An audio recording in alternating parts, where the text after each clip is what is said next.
BBC প্রবাহে আপনাদের সবাইকে স্বাগত জানাচ্ছি। আমি শারমিন রমা। শুরুতেই দেখে নেব আজ কি থাকছে। বিবিসি প্রবাহে আজ দেখুন ঢাকা লকডাউন, নির্বাচন ও গণভোটের প্রসঙ্গ। ঢাকা লকডাউনে আইন শৃঙ্খলা রক্ষাকারী বাহিনীর সতর্কতা, সংসদ নির্বাচনের দিনই গণভোটের সিদ্ধান্ত, প্রতিক্রিয়া রাজনৈতিক দলগুলোর। আগামী জাতীয় সংসদ নির্বাচনের দিনই গণভোটের আয়োজন করা হবে, অর্থাৎ জাতীয় নির্বাচনের মতো গণভোটও ফেব্রুয়ারির প্রথমার্ধে একই দিনে অনুষ্ঠিত হবে। কথা বলবো ঢাকা বিশ্ববিদ্যালয়ের শিক্ষক, রাজনৈতিক বিশ্লেষক সাব্বির আহমেদের সঙ্গে। স্বাগত বিবিসি বাংলার টেলিভিশন অনুষ্ঠান বিবিসি প্রবাহে। আমি শারমিন রমা। আজ আরো থাকছে সীমান্তে ভারতের বাড়তি সামরিক তৎপরতা, বাংলাদেশের লালমনিরহাট ভারতের দখলে যাওয়ার গুজব ছড়াচ্ছে কেন?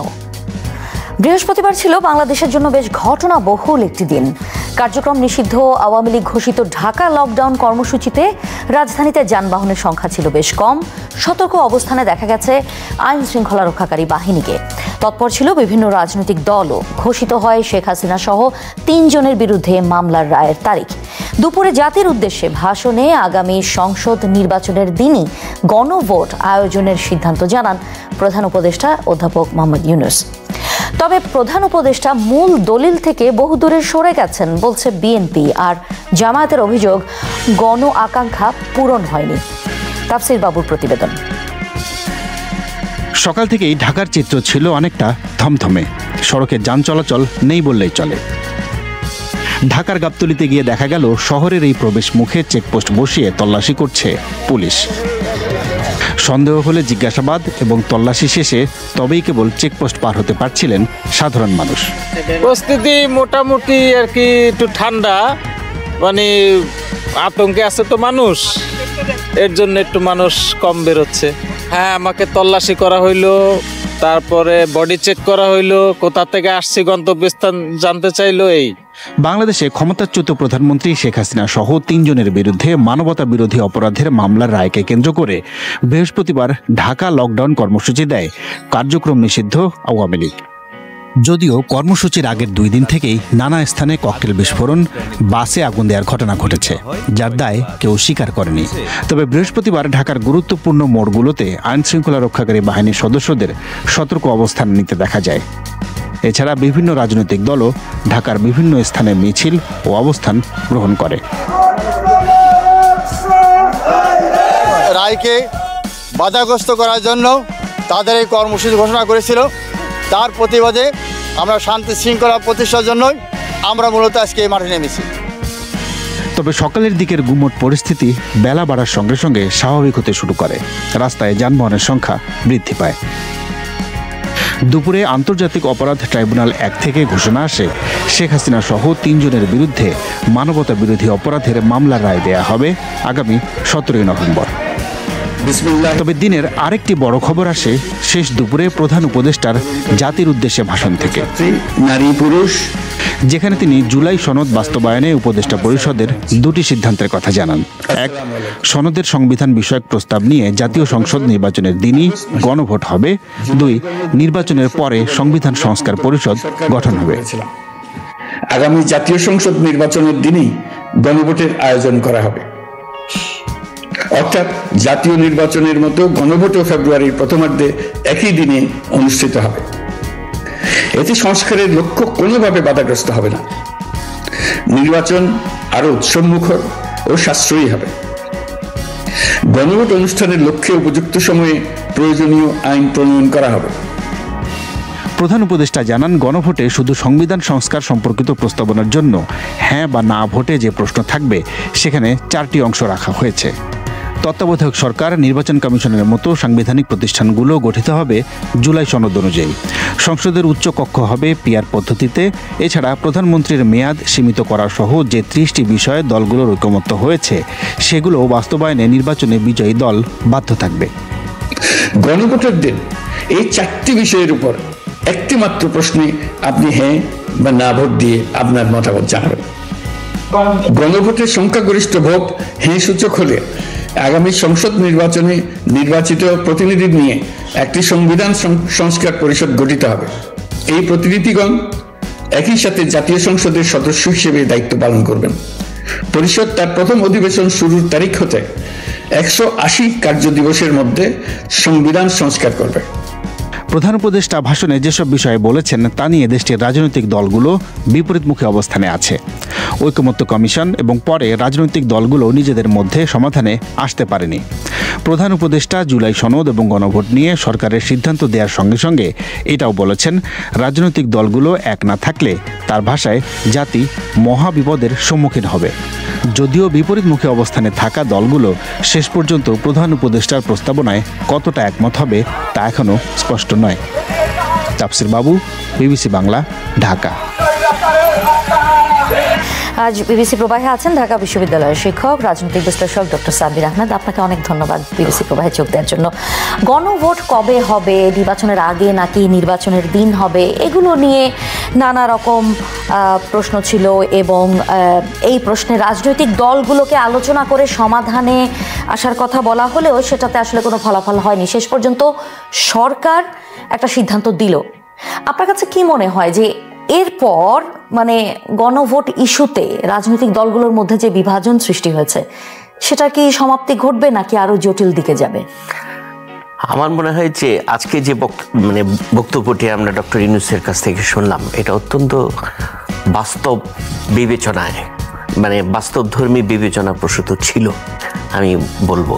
কারণ এই বক্তৃতার মধ্য দিয়ে আসলে ডক্টর ইউনূস বিএনপি, জামাত এবং এনসিপি মধ্যে যে পারস্পরিক মতপার্থক্য ছিল এগুলোকে তিনি একটা সমঝোতার মাধ্যমে একটা জায়গায় আনতে চেষ্টা করেছেন। বাট এটা সত্য যে আপনার এই ধরনের মতপার্থক্যকে আপনি 100% আপনি সমাধান করে সবাইকে আপনি খুশি করতে পারবেন না।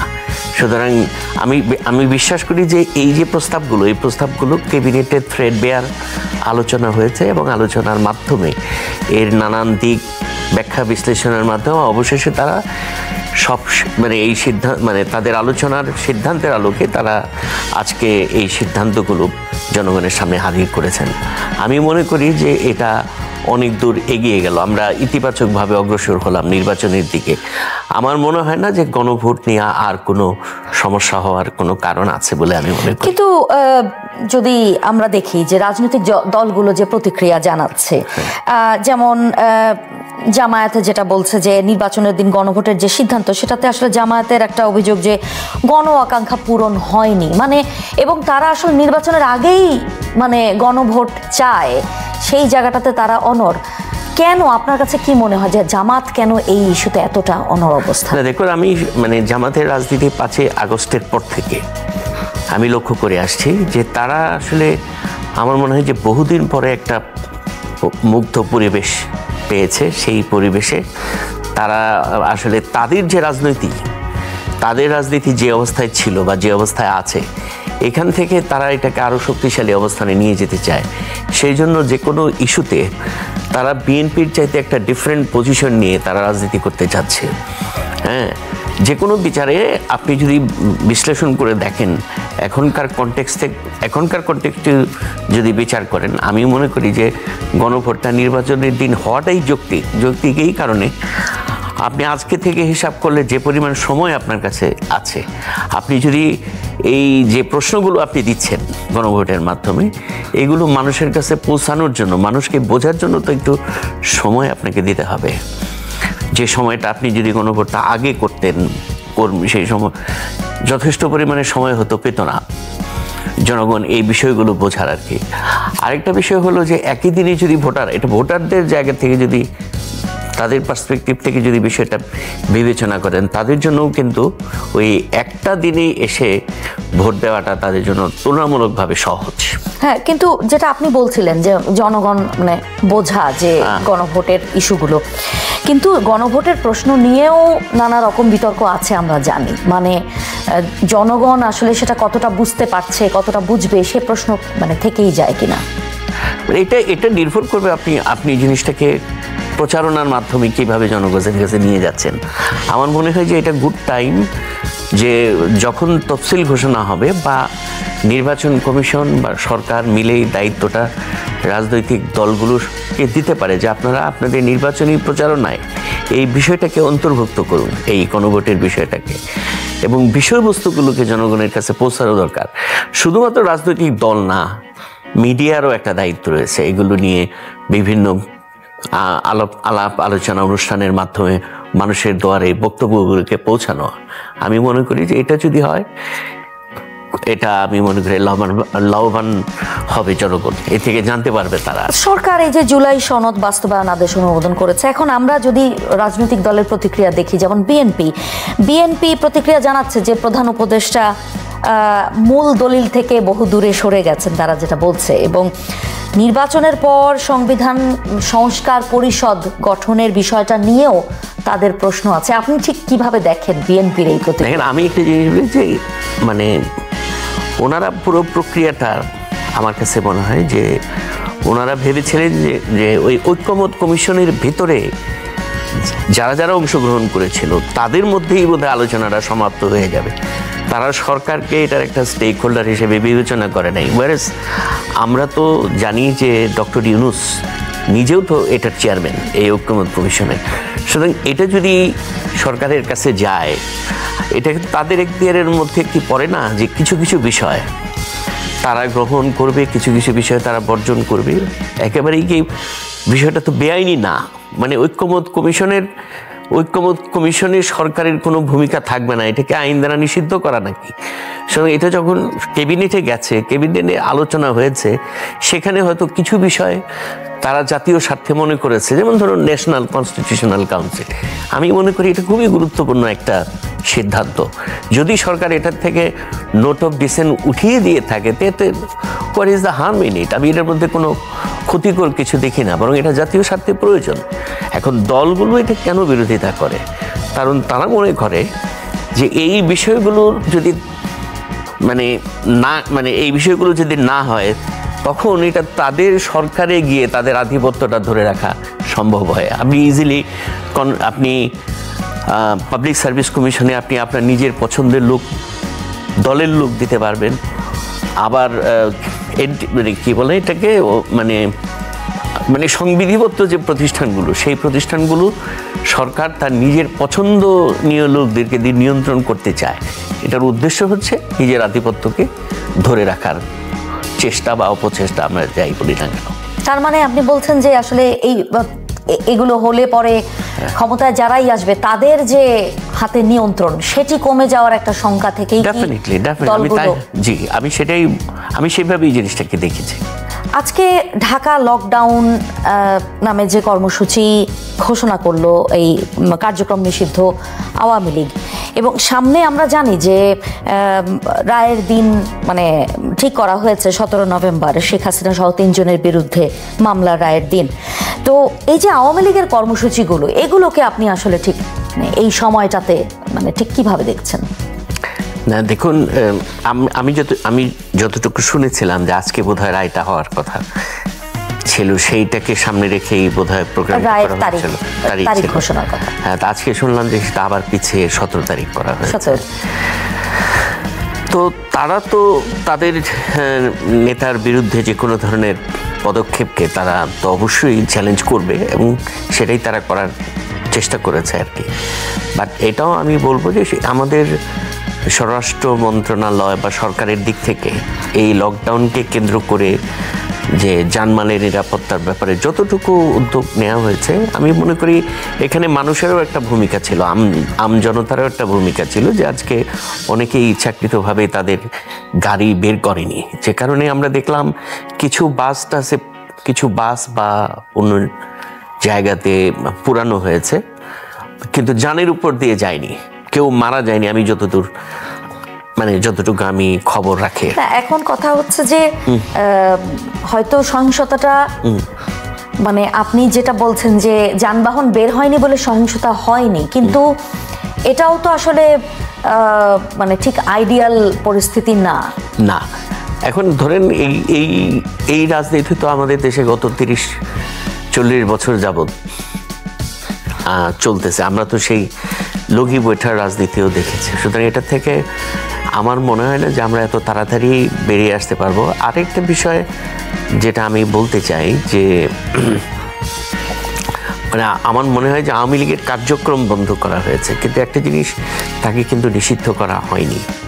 হ্যাঁ, সুতরাং একটা গ্রে এরিয়া আছে আওয়ামী লীগের এই বিষয়টাতে। হ্যাঁ, একটা সুযোগ ছিল সরকারের সামনে হয়তোবা মানে আওয়ামী লীগের ব্যাপারে একটা সিদ্ধান্ত নেওয়া, যে ধরেন আওয়ামী লীগের তো দুইটা অংশ, এখন তো একটা অংশ হলো পলাতক, আরেকটা অংশ হচ্ছে দেশের ভেতরে যারা আছে।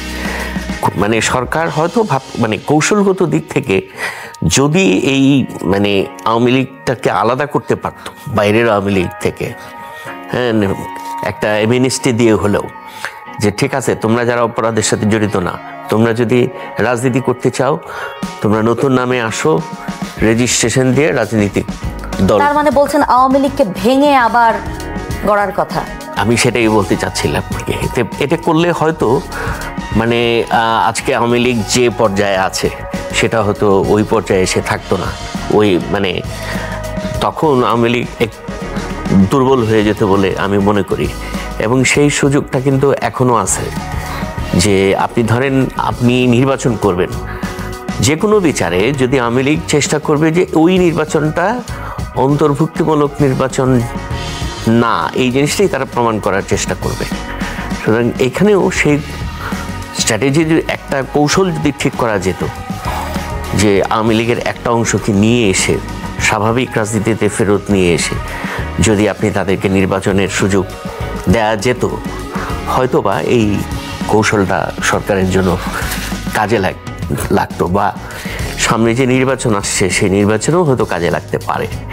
মানে এখন যে পরিস্থিতিটা হবে, আপনি যদি কোনো পরিস্থিতিই গেলেন না, এখানেও একটা গ্রে এরিয়া রেখে দিলেন, যার ফলে হলো এখন নির্বাচনের সময় আসলে আওয়ামী লীগ চেষ্টা করবে নির্বাচনটাকে প্রশ্নবিদ্ধ করতে, অথবা সে জাতীয় পার্টির সাথে অ্যালায়েন্স করেছে, জাতীয় পার্টির ভিতর দিয়ে ফিরে আসার চেষ্টা করবে রাজনীতিতে। সুতরাং দুদিক থেকেই আপনার জন্য একটা চ্যালেঞ্জ রয়ে গেল কিন্তু আগামী নির্বাচনে।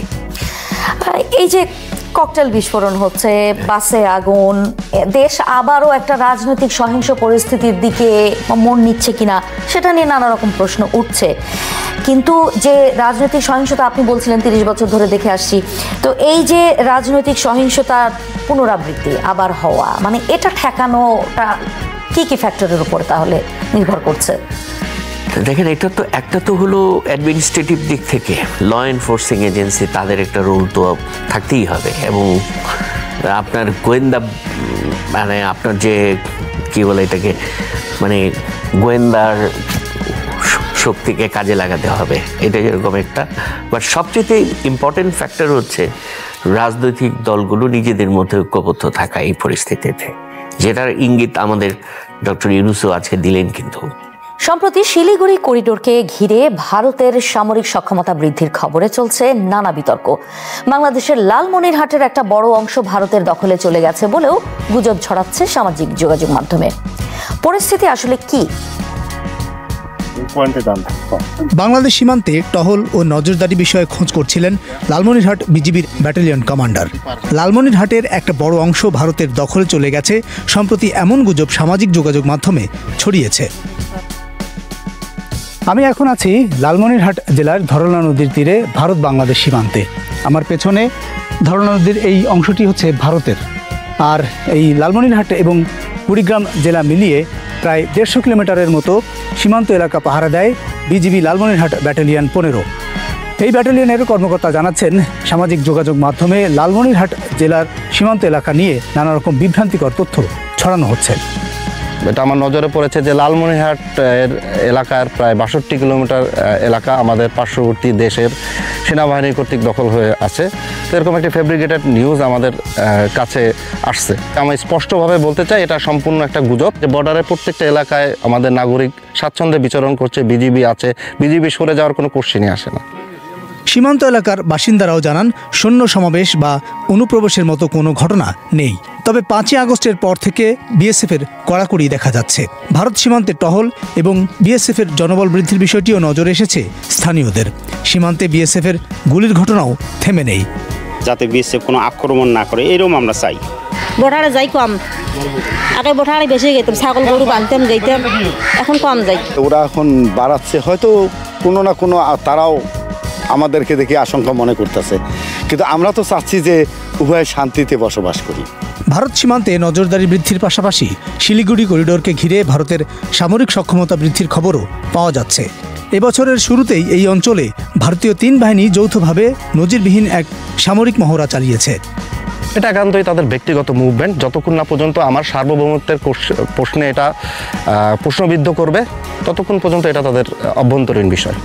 কোনো কিছু যদি মুভমেন্ট আমার বর্ডারে দেখি যেটা আমার সার্বভৌমত্ব বা আমার বর্ডার রক্ষার ক্ষেত্রে ব্যত্যয় ঘটাচ্ছে, বর্ডারে স্পেসিফিক নির্দিষ্ট নিয়ম রয়েছে, এই নির্দিষ্ট নিয়মের বহির্ভূত কিছু হচ্ছে, তখন সেটা আমার উদ্বেগের বিষয়। ভারতের উত্তর দিনাজপুর এবং আসামের ধুবড়িতে যে আর্মি স্টেশন বেজ নির্মাণের খবর হয়েছে সেগুলো বাংলাদেশ সীমান্তের খুব কাছাকাছি। এই অঞ্চলে ভারতের এই বাড়তি সামরিক প্রস্তুতি আসলে কেন? বর্ডার শুধু বিএসএফ এর রেসপন্সিবিলিটি, আর্মি ওখানে একেবারে ডিপ্লয়েড নয়, এটা সাধারণ সময় আর্মির কোনো রেসপন্সিবিলিটি নেই। এতে তাদেরই কিছু এস্টাবলিশমেন্টগুলো একটুখানি র্যাশনালাইজ করা হচ্ছে।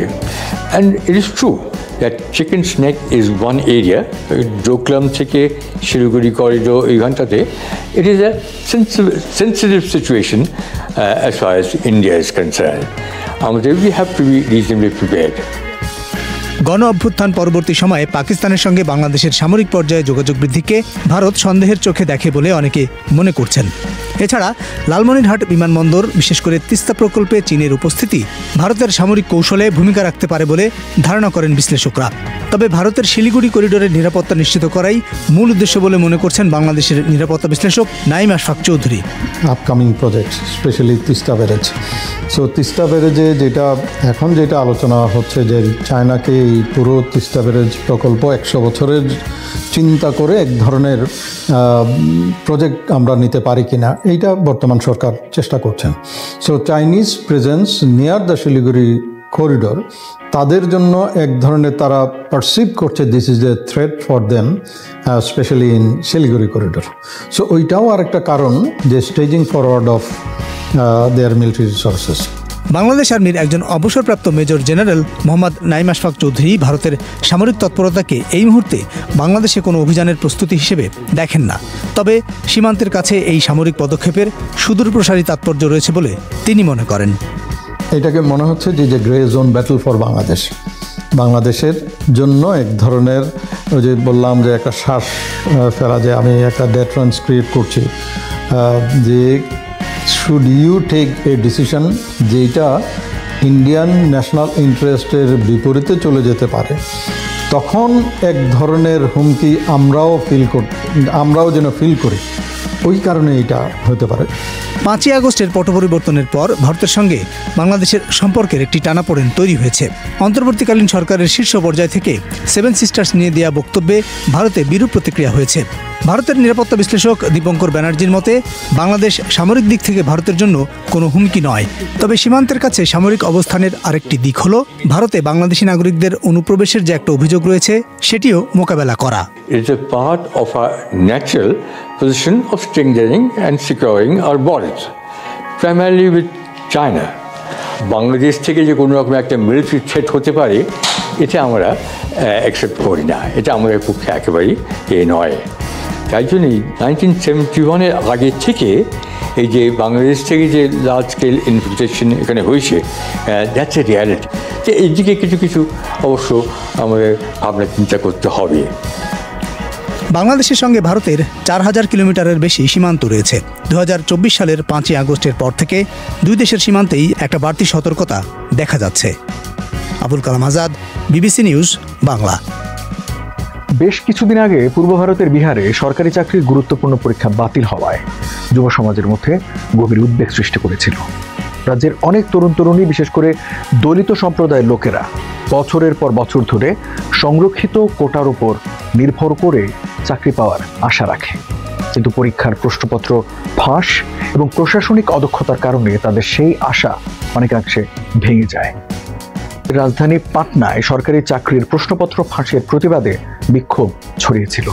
বিহারের তরুণরা বিক্ষোভে অংশ নিয়ে নতুন করে পরীক্ষা নেওয়ার দাবি তুলেছিল। তবে ভারতের সুপ্রিম কোর্ট এবছরের এপ্রিলে শিক্ষার্থীদের আবেদন খারিজ করে দেয়।